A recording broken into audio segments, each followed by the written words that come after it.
మీనరాశి మిత్రులారా, 2026 మార్చి నెల శుభాశుభ ఫలితాలు ఎలా ఉన్నాయంటే, శని మీ దగ్గర నుంచి కుంభం నుంచి మీలోకి మారిపోయాడు, జన్మ శనిగా మారిపోయాడు. ఇప్పుడు శని అంటేనే ఒక భయం కదా, ఏళ్ళనాడు శని నడుస్తుంది కదా. మీనరాశి మిత్రులారా, క్షణచిత్తం క్షణమాయ, నీళ్ళలో ఒక చాప ఉంటుందా, జిగ్జాగ్ జిగ్జాగ్ జిగ్జాగ్ జిగ్జాగ్ జిగ్జాగ్గా ఉంటుంది కదా. మీకు ఇప్పుడు శని భగవానుడు మీ దగ్గరికి వచ్చేసాడు, గురుస్థానంలోకి వచ్చేసాడు శని భగవానుడు. కానీ గురు ఇంటలెక్చువల్ నాలెడ్జ్ ఉన్నవాడు కదా, ఆ శనిని కూడా ఎలా హ్యాండిల్ చేయాలనే ఒక జ్ఞానం ఉన్న వాళ్ళు ఎవరైనా ఉన్నారంటే అది మీనరాశి మిత్రులే. గురు భగవానుడు 3వ స్థానంలో, శని జన్మస్థానంలో, రాహు 12లో, కేతు 6లో, కుజుడు 4లో, సూర్యుడు బుధుడు 12లో, శుక్రుడు 12వ స్థానంలో, చంద్రుడు చంద్రాష్టంలో కూర్చున్నాడు. ఇది సాధారణ నెల కాదు. శని మిమ్మల్ని పరీక్షిస్తాడు, కానీ గురువు దారి చూపిస్తాడు. చాలదా? ఈ నెల మీరు తీసుకునే నిర్ణయం మీ జీవితాన్ని మార్చేస్తుంది. మీనరాశి మిత్రులారా, ఉగాది నెల మీకు ఎలా ఉండబోతుందంటే, ప్రభుత్వ ఉద్యోగం తీసుకుంటాం, జన్మరాశిలో ఒత్తిడి పెరుగుతుంది. నోటి దగ్గర వచ్చి కూర్చుంటాడు, కాళ్ళలో కూర్చుంటాడు, నెత్తి మీద కూర్చుంటాడు. ప్రమోషన్ ఆలస్యంగా ఉంటుంది, క్రమశిక్షణ ఉండకుండా ఉంటుంది, గౌరవం తగ్గుతుంది, అపార్థాలు చేస్తారు, చిన్న చిన్న పొరపాట్లు చేస్తారు, అసాంఘిక కార్యక్రమాలకి బాగా ప్రోత్సాహం వస్తుంది. నో, ఉద్యోగమే కోల్పోతారు, జాగ్రత్త. స్ట్రిక్ట్గా ఉండండి. మిమ్మల్ని ఇలాగే ఉంటారని వాళ్ళు కామెంట్ చేసినా కూడా పర్వాలేదు, మీరు ఇలాగే ఉండాలి, తల ఎత్తుకొనే ఉండాలి. Where the mind is without fear, there the head is held high అని రవీంద్రనాథ్ ఠాగూర్ ఎలా చెప్పారో అలా ఉండండి. మీనరాశి మిత్రులారా, మీరందరూ కూడాను. ప్రైవేట్ రంగం వారికి ఉగాది తర్వాత చాలా బాగుంటుంది. విదేశీయ ప్రాజెక్ట్స్ వచ్చే అవకాశాలు ఉన్నాయి. ఉద్యోగం పోగొట్టుకున్న ఉద్యోగస్తులు కూడా మంచి పిలిచి వచ్చే అవకాశాలు ఉన్నాయి. సేమ్ కంపెనీ రావచ్చు, లేదా కొత్త కంపెనీ రావచ్చు. జీతం ఎక్కువ తక్కువ ఉన్నా కూడా జాయిన్ అయిపోండి, ఉద్యోగం లేకుండా మాత్రం ఉండకండి. ఎందుకంటే ఆ Idol mind is devils workshop అంటారు చూసారా, ఐడల్గా ఉండేసరికి ఏమేమో ఆలోచనలు, ఏవేవో తప్పుడు నిర్ణయాలన్నీ వస్తాయి. కాబట్టి పని చేయండి, చాలా పేషెన్స్ ఉండాలి, బాగా పేషెన్స్ ఉండాలి. భావోద్వేగమైనటువంటి నిర్ణయాలు అసలు తీసుకోకండి. మళ్ళీ చెప్తున్నాను, ఆ ఉద్యోగంలో ఉన్నవాళ్ళు ఏదైనా మిమ్మల్ని తిడుతుంటే కోపానికి చలో నేను రిజైన్ చేసేస్తున్నాను, నేను రాను రేపటి నుంచి అంటే, రేపటి నుంచి బువా కష్టం. అందులోనూ జన్మశని నడుస్తుంది, జాగ్రత్త మీనరాశి మిత్రులారా. కమింగ్ వ్యాపారానికి వచ్చేటప్పటికీ మొదట 18 రోజులు అస్సలు వ్యాపారం ఉండదు. ఉందంటే ఉంది, నడుస్తుందంటే నడుస్తుంది. దాని తర్వాత నెమ్మదిగా పెరుగుతుంది. భాగస్వామి వ్యాపారం కూడా కలిసి వస్తుందని కూడా చెప్పచ్చు. ఇండస్ట్రీస్లో యంత్రాలకి చెకప్ అవసరము, ఒక్కొక్కసారి బ్రేక్ డౌన్ కూడా అవుతుంది. అవన్నీ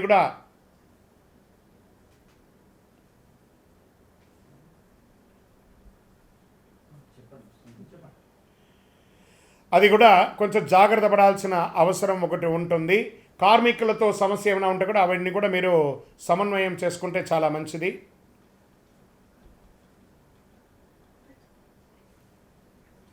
రియల్ ఎస్టేట్ పాత డీల్ పూర్తి అవుతుంది. ఎన్నో రోజులుగా రియల్ ఎస్టేట్ చేస్తున్నా కదా, ఎందుకంటే మీకు గురు భగవానుడు యోగంగా ఉన్నాడు కాబట్టి రియల్ ఎస్టేట్ బాగా కలిసి వస్తుంది. పత్రాల పరిశీలన చాలా ముఖ్యం. మీ దగ్గర కొనుక్కునే వాళ్ళు లేదా మీరు ఎవరి దగ్గర కొనుక్కుంటే కూడా documentation verification is very must and important. బాగా చూసుకోండి, డ్యూల్ రిజిస్ట్రేషన్ అయిందా లేదా ఇంకోట అవన్నీ కూడా చూసుకోండి. స్పెక్యులేషన్లో చాలా జాగ్రత్త. షేర్ మార్కెట్లో మార్చి 9, 14 మధ్యలో షేర్ చేయకండి.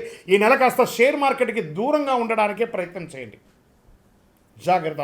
ఇంకా ఆర్థిక స్థితి, మీనరాశి వారికి విదేశీయ ఖర్చు ఎక్కువ ఉంటుంది, ఖర్చులు పెరుగుతాయి. ఇంట్లో ఖర్చులు, మరమ్మత్తు, ఇల్లు రిపేర్ చేసుకునే మరమ్మత్తు, వాస్తుపరంగా చేసుకోవడం, పిల్లల స్కూల్ ఫీజు లేకపోతే కాలేజ్ ఫీజో, లేదా వైద్య రంగమైనటువంటి ఇదో, లేదా సర్టిఫికేషన్సో, లైసెన్సో, ఇన్సూరెన్సో, ఒకటే నెల ఎన్నో ఖర్చులు ఇలా క్రష్ అయిపోయి, ఒక చెరుకు మిషన్లో చెరుకు ఎలా వేస్తే పిప్పి అవుతారో అలా అవుతున్నారు మీనరాశి వాళ్ళు. అందులోనూ మీరు ఈ యొక్క సౌందర్యానికి కావలసినటువంటి వనరులు ఎక్కువ కొంటుంటారు. బాగా షోకు మీకు చెప్పులు కొనడము, బ్యాగులు కొనడము, షూస్ కొనడము, లేదా కాస్మెటిక్స్ వేసుకోవడం. స్త్రీ పురుషులు ఎవరైనా ఇలాంటి ఖర్చులు తగ్గించండి, దానివల్ల సైడ్ ఎఫెక్ట్స్ కూడా వస్తాయి, డబ్బుల ఎఫెక్ట్ కూడా వస్తాయి, జాగ్రత్త. విలాస ఖర్చులు తగ్గించండి, అవుట్ సైడ్ ఫుడ్ ఈటింగ్ తగ్గించండి మీనరాశి మిత్రులు. ఇంకా దాంపత్యంలో చిన్న అపార్థాలు వస్తాయి, మనశ్శాంతి కూడా. భార్య భర్తలు కూర్చొని మాట్లాడండి, లేదా వాళ్ళ మధ్య అగాధం పెరిగి ఒకళ్ళ పట్ల ఒకళ్ళ వైరం, ఒకళ్ళు చూస్తే ఒకళ్ళు శత్రువులాగా ఒక ఫీలింగ్ వస్తుంది. దాన్ని కూర్చొని మాట్లాడుకుంటారు. రాత్రి పడుకునేటప్పుడు కూర్చొని మాట్లాడి నీ వల్ల నా తప్పైందా, నా వల్ల నీ తప్పైందా, ఎవరు తప్పు నాకు సారీ అని చెప్పేసి ప్రశాంతంగా ఉండండి. నెక్స్ట్ డే ఫ్రెష్ డేగా ఉండండి. ప్రేమికులు రహస్య విషయం బయటపడే అవకాశం ఉన్నాయి. పాత ప్రేమ తిరిగి రావచ్చు, లేదా ప్రేమికుల మధ్య అపార్థం పెరిగిపోయి విడిపోయే అవకాశాలు కూడా ఉన్నాయి. కుటుంబం, తల్లి యొక్క ఆరోగ్యం జాగ్రత్తగా ఉండండి. తల్లికి ఏదైనా ఆరోగ్యపరమైనటువంటి విషయం తీసుకోవచ్చు. మళ్ళీ ఇంకోటి, ఇంట్లో శుభవార్తలు వచ్చే అవకాశం, కొత్త సంతానం రావడం, కొడుకు కూతురు లేదా మనవళ్ళు మనవరాళ్ళు ఇలా రావడం, లేదా కోడలు రావడం, లేదా అల్లుడు రావడం, వివాహాది శుభకార్యాలు, గృహప్రవేశాది శుభకార్యాలు, ఇవన్నీ కూడా వచ్చే అవకాశాలు చాలా చాలా చాలా చాలా మీనరాశి వారికి ఉన్నాయి. సోదరుల మధ్య ఆప్యాయత కంప్లీట్గా తెగిపోతూ ఉంది. పిలిచి మాట్లాడి భోజనం పెట్టి ఒక చాయ్ కాఫీ ఇచ్చి మాట్లాడి అపార్థాలన్నింటినీ కూడా తొలగించేసుకోండి, చాలా మంచిది. ఇంకా వ్యవసాయదారులకి చక్కగా పంట ఈ నెలకు కాస్త మోస్తరుగానే ఉంటుంది. నీటి నిర్వహణ ముఖ్యం. పశువులకి కొంచెం ఎక్కువ దానా ఇవ్వడం లాంటిది ఒకటి చేయండి. ఈ కోళ్ల ఫారం వ్యాపారం చేసే వాళ్ళకి కొంచెం జాగ్రత్తగా ఉండాలి. ఫ్రూట్స్ పండించే వాళ్ళకి ఇది ఒక చాలా మంచి సమయం అని కూడా చెప్పచ్చు. ఈ యొక్క మిల్లెట్స్ అంతా కూడా ఈ ఎండాకాలంలో పండించే పంటలు కొంచెం ఎక్కువ చేయండి. పసుపు వాళ్ళకి చాలా ఎక్కువ కలిసి వస్తుందని కూడా చెప్పచ్చు. కోర్టు వ్యవహారంలో విజయ సూచన 22 తర్వాత ఉంది. రాజీ పడండి, చాలా మంచిది. విద్యార్థులకి పోటీ పరీక్ష కఠినంగా ఉంటుంది, కానీ సాధిస్తారండి మీనరాశి మిత్రులారా. IT, bank sector, defence, police, judges వీళ్ళందరూ ఉంటారు. వీళ్ళకైతే స్ట్రెస్ విపరీతంగా పెరిగిపోతుంది. ఇంకా డాక్టర్స్కి అయితే ఇంక విపరీతమైనటువంటి స్ట్రెస్ పెరుగుతుంది. ఇంకా రీసెర్చ్ విభాగంలో ఉన్న వాళ్ళకి ప్రాజెక్ట్స్ ఇచ్చేసి బాగా ప్రెషర్, అసలు కుటుంబ సభ్యులు దేన్ని కలవలేనంత బిజీగా మీ యొక్క వృత్తిపరంగా రీసెర్చ్ వాళ్ళు ఎక్కువైపోతున్నారు, సైంటిస్టులు కానీ రీసెర్చ్ వాళ్ళకి. కానీ మంచి పేరు వస్తుంది అని కూడా చెప్పచ్చు. స్పోర్ట్స్ వాళ్ళకి ఈ నెల చాలా బాగుంటుంది. ఐటీ రంగం బాగా ఉంటుంది. టెక్నాలజీ, తర్వాత ఈ యొక్క ప్రింటింగ్ మీడియా, సినిమా వాళ్ళకి, టెక్నాలజీ వాళ్ళకి, తర్వాత మీడియా రంగం వాళ్ళకి అందరికీ ఇది ఒక మంచి సమయం అని కూడా చెప్పచ్చు. కానీ ఇందులో కూడా ఛాలెంజెస్ ఉంటాయి, అవన్నీ కూడా చూసుకోండి. ఇంకా చిన్నపాటి సినిమాలు తీస్తూ ఉంటారు చూస్తారా, లో బడ్జెట్ సినిమాస్, అవన్నీ కూడా ఓటీటీలో మీకు మంచి పేరు తెచ్చి మంచి డబ్బులు ఇచ్చే అవకాశాలు ఉగాది తర్వాత చాలా అవకాశాలు ఉన్నాయి. కళాకారులకి మంచి అవకాశాలు, సినిమా యాక్టర్స్ కానీ లేదా చిన్న చిన్న యాక్టర్స్ ఎవరైనా ఉన్నా, లేకపోతే స్టేజ్ యాక్టర్స్ ఉన్నా, వీళ్ళకందరికీ పోస్ట్ 22 చాలా కలిసి వస్తుందని కూడా ఉంది. ఇంకా మీకు ఆరోగ్యపరంగా తీసుకుంటే నడుము నొప్పి లేదా శరీరంలో ఏదో ఒక భాగంలో ఒక శస్త్రచికిత్స, కడుపు సమస్య, మూత్ర విసర్జన సమయ స్థలాల్లో చిన్నపాటి కురుపులు రావడం, ఇలాంటివన్నీ కూడా ఉంటుంది. వీటికన్నిటికీ కూడా కొంచెం జాగ్రత్త పడవలసినటువంటి అవకాశం ఉంటుంది. ఖచ్చితంగా ఇది జాగ్రత్త పడాలి. తేలికపాటి ఆహారం తీసుకోండి. కంపల్సరీ ఆరోగ్యం 10వ తారీఖు నుండి 16వ తారీఖు మధ్యలో కాస్త జాగ్రత్తగా ఉండవలసినటువంటి సమయమే. అతి శక్తివంతమైనటువంటి ఒక పరిహారం చెప్తాను మీనరాశి మిత్రులారా, మీరు పాటించాలి. మీ పక్కన ఏదైనా నవగ్రహ దేవాలయం ఉంటే అందులో శనీశ్వరుడికి పోయి ఓ బెల్లం ముక్క పెట్టండి. మీ వయస్సు ఎంత ఉందో అన్ని దీపాలను వెలిగించండి. ప్రతి శనివారం ప్రతిరోజు ఒక 19 ప్రదక్షిణాలు చేయండి. ఓం శనైశ్వరాయ నమః అని ప్రార్థన చేయండి. గురు భగవాన్ని ప్రార్థన చేయండి. దత్తాత్రేయుని ప్రార్థన చేయండి. విష్ణు సహస్రనామ పారాయణం చేయండి. విద్యార్థినీలకి పుస్తకాలు ఇవ్వండి, బట్టలు ఇవ్వండి, చాలా మంచి జరుగుతుంది. నవగ్రహాలకి 19 ప్రదక్షిణలు ప్రతిరోజు చేయండి. మళ్ళీ చెప్తున్నాను, తల్లిదండ్రులకి కాపాడండి గట్టిగా. వాళ్ళే మీకు దైవం, ఆది దైవం. వాళ్ళని ప్రార్థన చేసుకోండి ప్రతిరోజు. అదృష్ట సంఖ్య 3 మరియు 9. అదృష్ట రోజు గురువారం. అదృష్ట రంగు పసుపు. అదృష్ట దిక్కు ఈశాన్యం. చివరిగా ఒక చిన్న మాట చెప్తాను మీనరాశి మిత్రులారా, మీ యొక్క లౌకికమైనటువంటి అలంకారాల కోసం తీసుకునే కాస్మెటిక్స్ లేదా డ్రెస్, దాని మీద తీసుకునే శ్రద్ధ మీ నిత్య జీవితంలో ఎదగడానికి పెట్టండి. అది ఇంకొక నెక్స్ట్ లెవెల్కి వెళ్ళిపోతారు మీరు.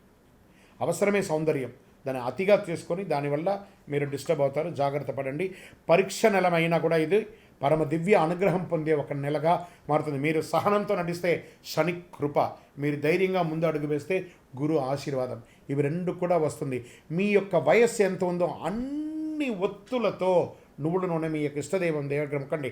వెళ్ళండి, తిరుపతికి వెళ్ళండి, వెంకటేశ్వరుని ప్రార్థన చేయండి. కలవు వెంకటనాథాయ, ఆయన దగ్గరికి పోయి మోకాళ్ళ మెట్లు ఎక్కి పోయి ప్రదక్షిణం చేసి స్వామి మాకు అనుగ్రహం ఇవ్వండి అని ప్రార్థన చేయండి. దైవ ప్రార్థన కంటే ఈ నెల మీకు పెద్దగా ఏది లేదు. చాలా సహనంగా ఉండవలసినటువంటి సమయం. సంతకాలు పెట్టేటప్పుడు జాగ్రత్త, షూరిటీ ఇచ్చేటప్పుడు జాగ్రత్త, నోరు అదుపులో పెట్టుకోండి. ఎంతటి వాళ్ళనైనా మీరు వ్యంగ్యంగా మాట్లాడే మాటలు మాట్లాడకండి, ప్రేమగా మాట్లాడండి. స్వతహాగానే మీరు సౌమ్యులు, కాస్త దాన్ని కొంచెం ఎక్కువ సౌమ్యతను పెంచుకుంటే చాలా మంచిది. దేవుని మీద నమ్మకం పెట్టుకోండి, అద్భుతాలు జరుగుతాయి. మీకు వ్యక్తిగత జాతకం తెలుసుకోవాలి. గురుగారు మీ దగ్గర మేము జాతకం తెలుసుకోవాలనుకుంటున్నాం, మీ పేరు, మీ date of birth, time of birth, place of birth మా నెంబర్కి వాట్సాప్ చేయండి, మా అడ్మిన్స్ మీకు రిప్లై ఇస్తారు. ఇంకా గురుగారు మాకు ఇంకా కొంచెం అనుగ్రహం కావాల్సినటువంటి వస్తువు ఏమైనా ఇస్తారా అంటే, అతి శక్తివంతమైన 48 రోజులు పూజ చేసినటువంటి కరుంగాలి మాలను మన దేవాలయంలో 40 నెలలు పూజ చేసి ఇచ్చాం. దీన్ని ధరించండి. ఏ విధమైనటువంటి దోషం ఉన్నా తొలగుతుంది, గ్రహదోషం తొలగుతుంది, కళ్ళ దోషం ఉంటుంది చూసారా, ఆహా అంటారు చూసారా, ఆ కంటి చూపు ద్వారా వచ్చే దోషాలు తొలగుతాయి, నరదృష్టి తొలగుతుంది, కుజుడి యొక్క అనుగ్రహం పొందుతారు, శని భగవాను యొక్క ఐశ్వర్యం నల్లగా ఉంటుంది కదా, శని భగవాను యొక్క ఐశ్వర్యాన్ని పొందుతారు, మీరు అన్ని రకాలుగా అనుగ్రహం పొందుతారు. ఇంకనూ మీ ఇష్టదేవాన్ని ప్రార్థన చేయండి. మీనరాశి మిత్రులారా, ఇది జాగ్రత్తగా ఉండవలసినటువంటి ఒక నెల.